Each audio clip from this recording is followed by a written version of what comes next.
right. You know him, you love him, you got here to support him. Give it up for Steve TV!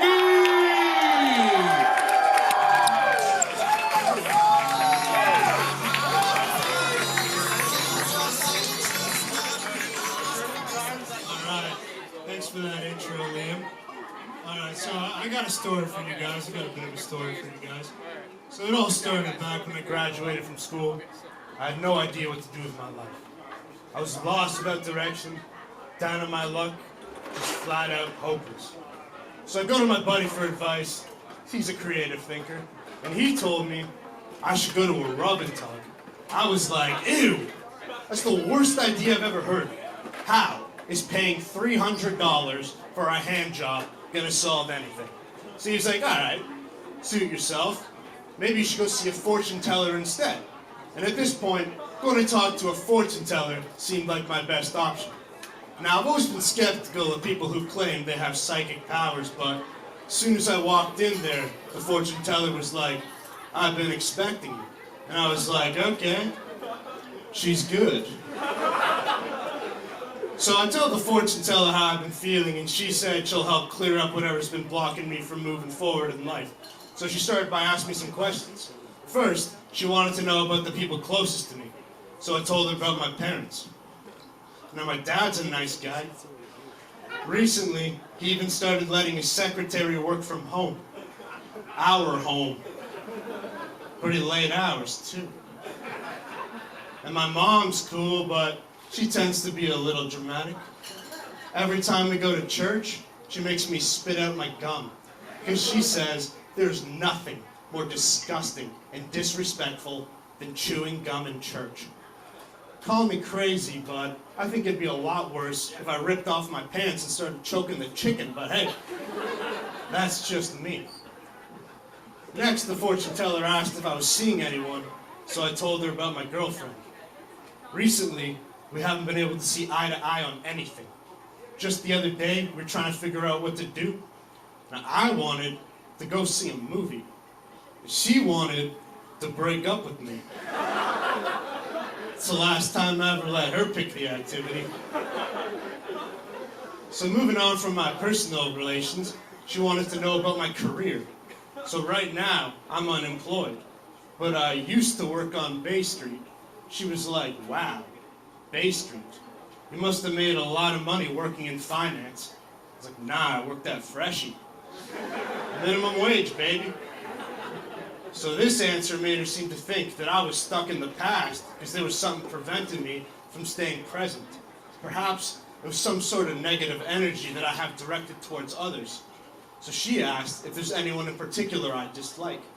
Now, I don't dislike anyone in particular, but there is a group of people that I hate. As a matter of fact, a lot of people hate this group because they're annoying. There's too many of them. I'm talking about babies, dude. I fucking hate babies. First of all, they're useless. Can't even pay taxes. Second of all, they have no manners. I'm at the library trying to get a little work done. And out of nowhere, this baby starts going ballistic. You know, I tried to ignore it at first, but I just couldn't take it anymore. So I was like, all right, time to teach this punk some manners. So I was like, hey, baby. We're in a library, all right? Why don't you throw on your indoor voice, huh? Second of all, why are you even here? You can't fucking read. Just when I think I'm getting through to this baby, you know what he does? He shits his pants. No class. So I'm ranting about babies for another 20 minutes, you know, really making a meal out of it. So the fortune teller cuts me off. She's like, you know, you sound like a bit of a stuck-up asshole. Have you ever tried, I don't know, having a little fun every once in a while? Why don't you go to the club, do some dancing? I was like, tempting, but no thank you. I don't like clubs. She's like, what do you mean you don't like clubs? Who doesn't like clubs? I said, this guy. She's like, well, why not? Is it because you don't have a job and you can't afford any of the drinks? I'm like, no. No. She's like, or maybe it's because every time you go, you end up standing in line the whole night because the bouncer doesn't let you in. I was like, no, not that either. She's like, okay, well then it must be because every time you do get in, none of the girls will talk to you. I was like, wrong again, lady. Wrong again, all right? the real reason I don't like clubs is I have a crippling fear of being pushed into a dance circle. I can't dance. Can't do it. With the exception being, I can only dance to those songs where the lyrics give me like instructions. You know, like slide to the left, slide to the right. Really need it spelled out for me. She's like, that's weird. You say you can't dance, but you're Greek. Greek people can dance. And I was like, wait a second. I never told you I was Greek. She's like, well, I only assumed because you're really hairy. And I was like, oh, okay. And she's like, yeah, you know, like it looks like you're covered in fur. And I was like, yeah, no, like, no, I got it. And she's like, no, like when your mom gave birth to you, you gave her rug burn. I was like, shut up, lady. Just shut up, all right? She was like, geez, quick to anger much? Sounds like you've been under some pressure lately. And I was like, well, now that you mention it, there actually was this one thing that happened the other night. But for it to make sense, I need to preface it with my stance on cigarettes versus vapes. So cigarettes make you look really cool. I mean, anyone who says smoking isn't cool has obviously never seen a movie. There's always a cool guy.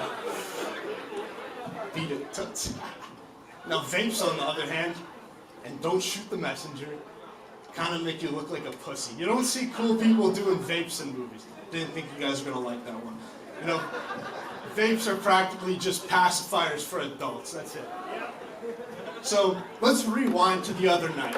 It's late, I'm walking home alone. I decide to cut through this alleyway. This guy walks up to me, sketchy looking character. You know, I'm talking 6'5", face tats, muscular build, possibly ex-UFC. So he walks up to me, he grabs me by the neck, lifts me off the ground, and puts a gun to my head. He's like, what's it gonna be? Your wallet or your life? I was like, I'm gonna need a minute to think. And as he's waiting for me to make my decision, I notice he takes a long, slow hit from a vape. I was like, jackpot, knock him out.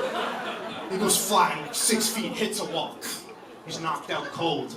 And as I turn to walk away, I take out a cigarette, light it, flick it, lands on a trail of gasoline. And as I walk away in slow motion, the guy fucking exploded.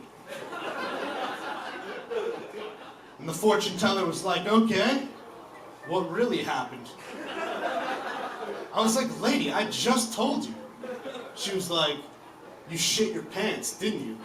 I was like, what are you, some kind of fortune teller? Yeah, I shit my pants, I had a gun in my head, I was stressed out. You put anyone else in the situation, anybody would have done the same thing, all right? I was stressed out.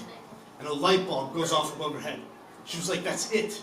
Everything you've told me, your anger, your bad attitude, your inability to live in the moment, it's all related to stress. You're so stressed out, it's preventing you from moving forward in life. You need to lower your stress levels. So she gives me a hand job and charges me $300. I was like, wait just a second. This is no fortune teller. I'm not a rub and tug. But to my friend's credit, after I left that rub and tug, my mind was crystal clear, you know. I knew exactly what I had to do to get my life on track, so proud to say that the story had a happy ending. The end.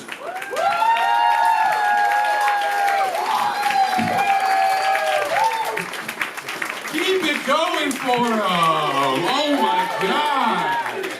What a story! Doesn't he kind of look like Ferris Bueller a little bit? Wow, great job. Ferris Bueller's Day Off in Thailand, the rub and tug story. Wow. Well done, well done. Now I feel like we got a bit of momentum going with the show. We're feeling good.